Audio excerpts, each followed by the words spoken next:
Alright, you guys, welcome back to the channel. Today we have some great news in regards to all things Dragon Ball. 2025 really does seem like a major year for us Dragon Ball fans. I'm looking forward to all the upcoming events and announcements. So we're going to be eating well. So today we're going to go ahead and break down this article. Massive thanks to Andy for sharing and for doing the translations. I'll be sure to have them linked down below in the description.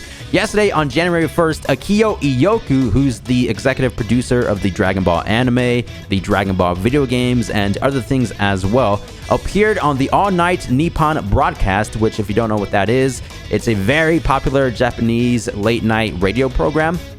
They talked for around 20 minutes, of course, about various Dragon Ball things for the 40th anniversary special. They brought up the anime, Dragon Ball Daima, and what may be coming in 2025. In this article, the executive producer himself stated that we may be getting some upcoming surprises, and I'm looking forward to all of that. So we do have some of the translated bits right over here.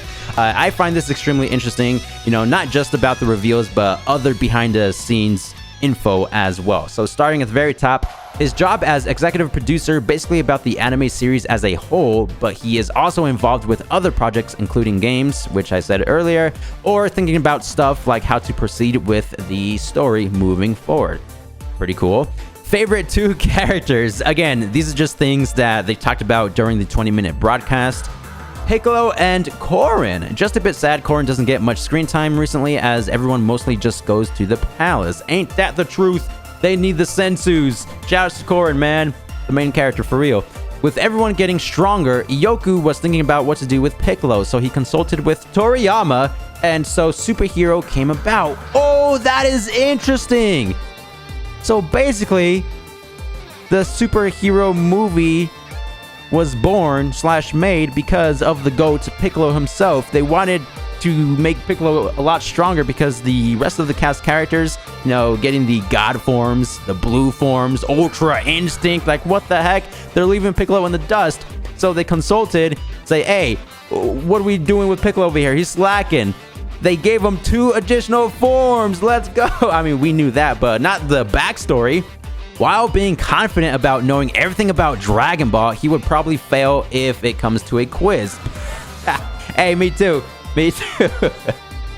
Asked about whether it's true that Penguin Village in Dr. Slump was molded after Kirachu, a nearby city of Toriyama's house, Iyoku said that there are basically no real-world models. It's rather about influences or inspirations, possibly. But when someone brought up the example of O'Reilly singing a song at the Nishio Matsuri, Iyoku, probably pronounced that wrong, apologize for that, Iyoku laughingly admitted he might be wrong about his previous comment. Possibly.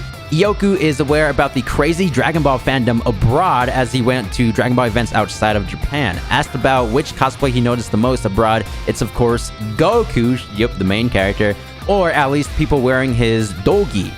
But interestingly, also Master Roshi. People really do be cosplaying as Master Roshi. Hey, to be fair, he did create the Turtle Destructive Wave, Kamehameha, I get it.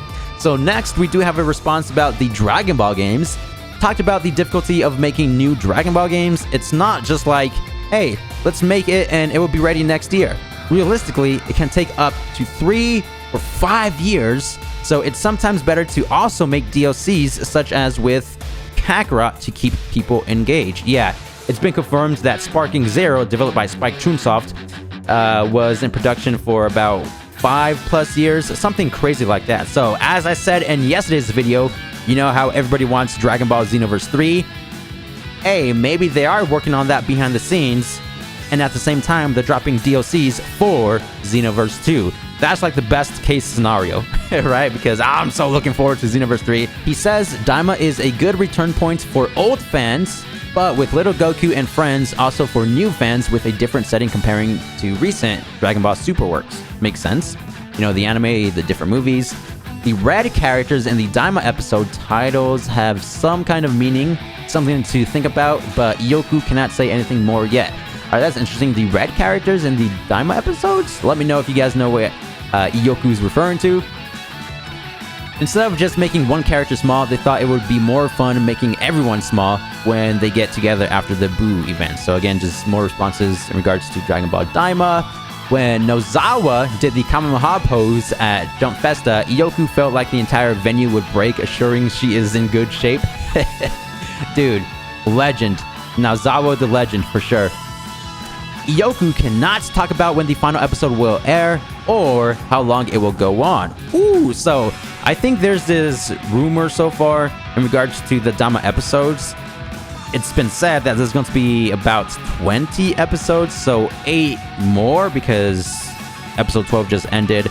And speaking of Daima, this Friday, tomorrow, they're not going to be airing the 13th episode. They're going to be holding off, just taking a break, which is fine by me because that last 12th episode with Super Saiyan 3 Vegeta, top tier. So Daima will continue next week, next Friday. This is where it gets very interesting. Asked about more movies, games, etc., he said there may be some announcements coming this year. Woo-hoo-hoo-hoo! Now, why would Iyoku say that if there aren't any announcements to be made at all? Hey, I'm not confirming anything, but right here, there may be some announcements, right? Dude, I am looking forward to all of that. What could it be? A new Dragon Ball game? As we all know, Project Multi, the MOBA Dragon Ball game, is supposed to be dropping this year, but the announcement for that game was already made last year, so it wouldn't make sense if they include that for the upcoming announcements. You know what I'm saying? Still looking forward to that game, but what if there is a new Dragon Ball Super movie on the horizon? That will be top tier.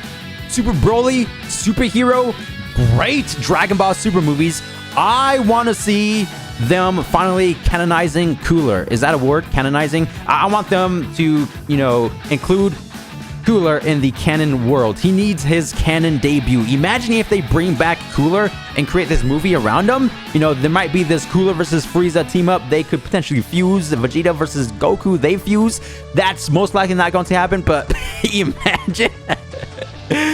Cooler, if you guys don't know, is my next movie choice. I want you guys to sound off down below in the comments. Let me know what these potential announcements could very well be. Again, nothing is confirmed. Yuko just said there may be some announcements, right? I just want to keep reiterating that. But it's always cool to speculate. I know a lot of people want to see the return of the Dragon Ball Super anime, Super 2, if you will, with the manga content, Moro, Granola, Ultra Ego Vegeta, Ultra Frieza, all the cool transformations. Man, as I said at the start of the video, Dragon Ball is the greatest, and I'm just looking forward to all the events and announcements. Hear me out. What if it's about that time where we get the Xenoverse 3 announcement? Even now I know that's not going to happen. Hey, it is what it is. Just let me know down below in the comments what you guys think. Moving forward, it does say, mentioned in the Saikyo Jump back cover drawn by Oda coming this month, generally most manga artists of this project got influenced by Toriyama. Dude, that's legendary. Very cool to hear. Final words. Since it's the new year, he'd recommend to rewatch the 12 Daima episodes we have so far, which is something I plan on doing specifically on January 10th, because if you guys haven't heard, January 10th, in about 8 more days, we're going to be getting the English dub premiere, and the original Kid Goku voice actress, Stephanie Nadolny, is reprising her role, so that's just going to be top tier. Enjoy the games and look forward to 2025. Again, Iyoku saying look forward to 2025.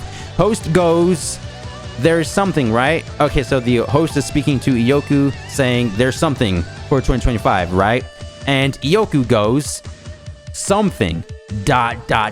So, confirmation right there. There is something. We just don't know what. Hinting again at something might be coming announced. Yeah, as I just said, I should probably finish the paragraph first. But man, 2025 again is looking like that year for us Dragon Ball fans. Sound off down below in the comments what you think the upcoming announcement could possibly be. We have no idea when it's going to be dropping, but we can speculate out here. I know Goku Day is a big one. May, isn't Goku Day in May? May 4th, May 5th, I think it's like May 5th, May 6th. And notice how the word May is in quotations. Now, I'm just reading too much into this. That's just literally the word. This is it for today's video. Look forward to all the 2025 Dragon Ball announcements. I know I am. Thank you guys for the immense supports. And I'll see you guys in the next one. Peace!